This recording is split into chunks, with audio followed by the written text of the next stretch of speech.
Hey there, users. All right, got the i5 9600K. I have not used this CPU in about 7-8 months now.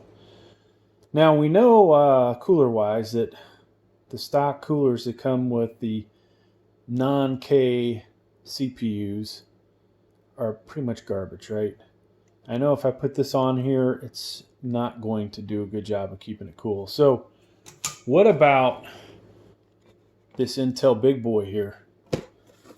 Now, let me get this out and we're going to actually install it and see how it does. All right, so here is this CPU. I'll have the actual title, part number, hopefully in the title of the video. See how much bigger that is. Huge heatsink compared to this dinky one. Same crap Intel fan though, and it definitely has to be the same diameter. So we're going to install this. I'm just going to see how this will perform.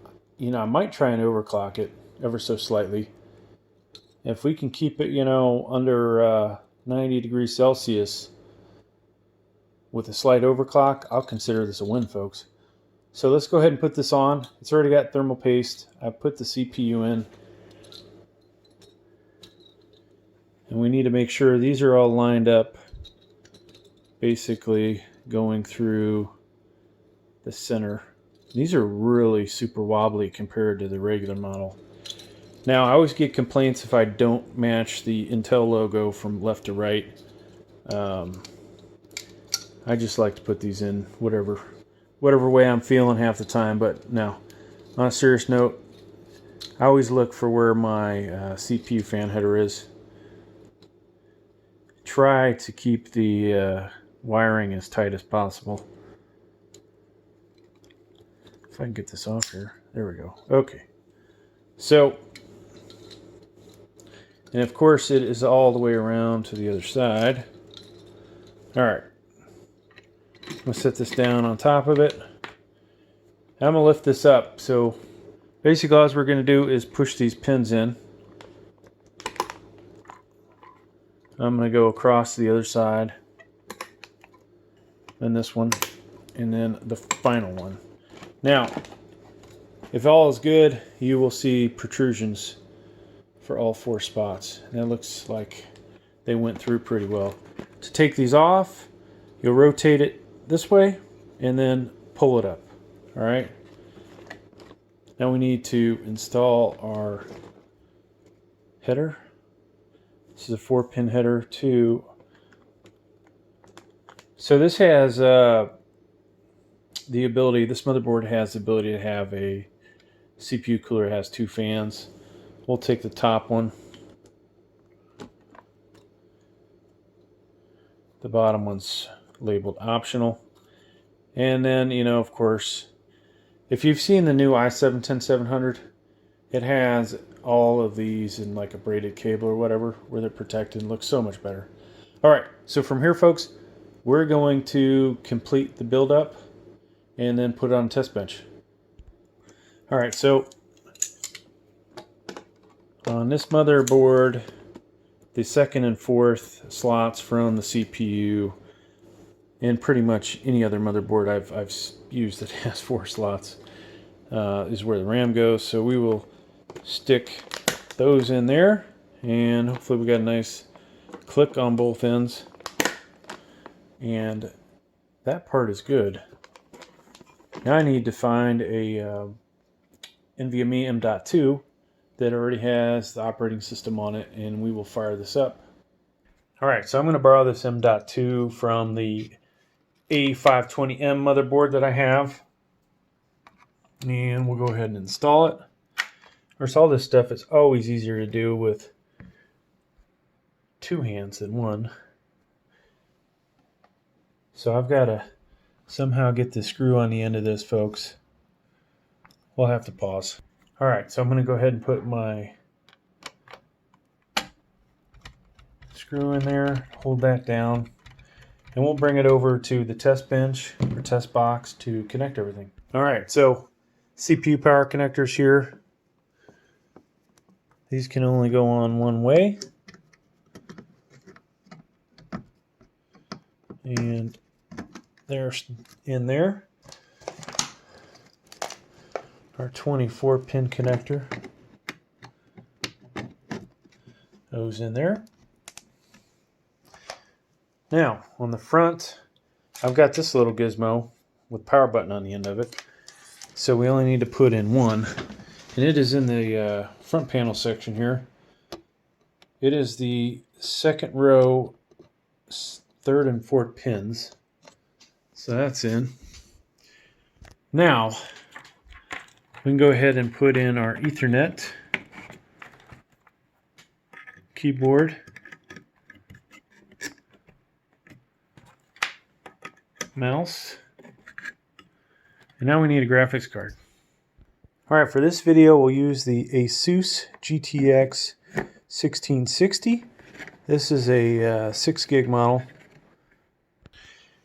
And the only thing we're missing now are the 6-pin PCIe coming from the power supply. That's powered up.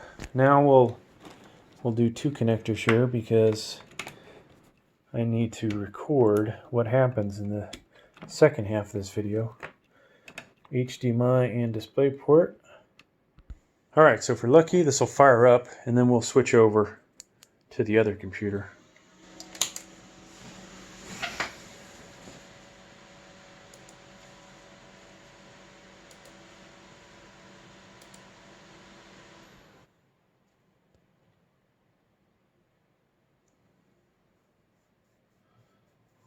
So far, nothing on the screen.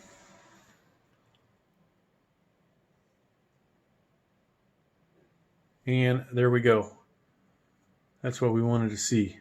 So from this point, I'm going to switch over to the secondary computer that's going to record this.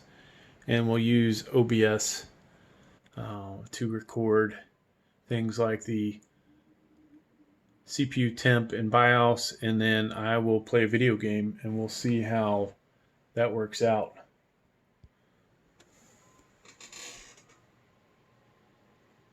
And there it is, folks. It's actually not too noisy.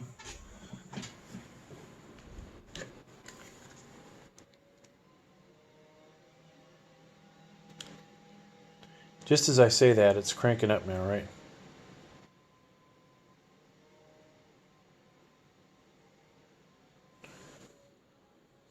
From where I'm sitting, it's about 40 some decibels. Definitely, Noctules are a lot quieter. All right. So in case I lose this, I'm going to go ahead and record on both ends. At least I think I am. So we got audio. Now let's go ahead and bring up Fortnite, and I will bring up MSI Afterburner. And there it is, cranking away, folks. So, honestly, after all the years of building computers, I did not even know Intel had this big monstrosity,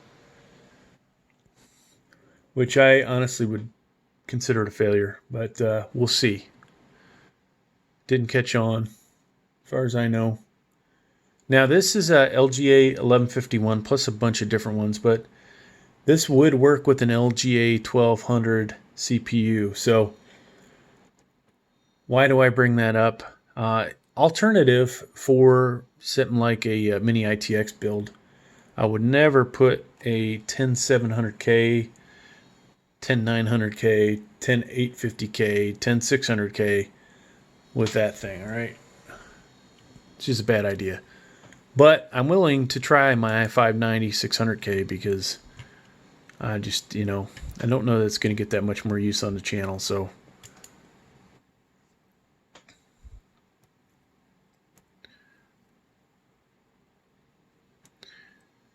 All right, so once this gets going, I will go ahead and bring up good old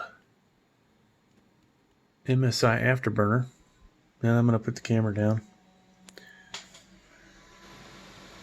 But yeah, it's definitely a noisy CPU cooler. Now, would it be this bad for an i3 9100, i5 9400? Definitely not, right? This has a lot more let me rephrase that. There's a lot more to cool off here, right? Same size CPU, but the innards are generating a lot more heat. All right, so shutting down the cell phone. Try to be somewhat consistent. And I'm going to put it right on the edge over here. Then I'm going to grab a tape measure. And as you can see, we're close to 12 inches away. So I'm going to fire up a benchmark and put the camera on the decibel reader and let you guys see how loud this gets. So we're going to use the benchmark inside of Intel's Extreme Tuning Utility. All right, so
there's the temp on this thing. Now this is i5 9600K, slight overclock, but I thought I saw at least 53. So it does get pretty loud.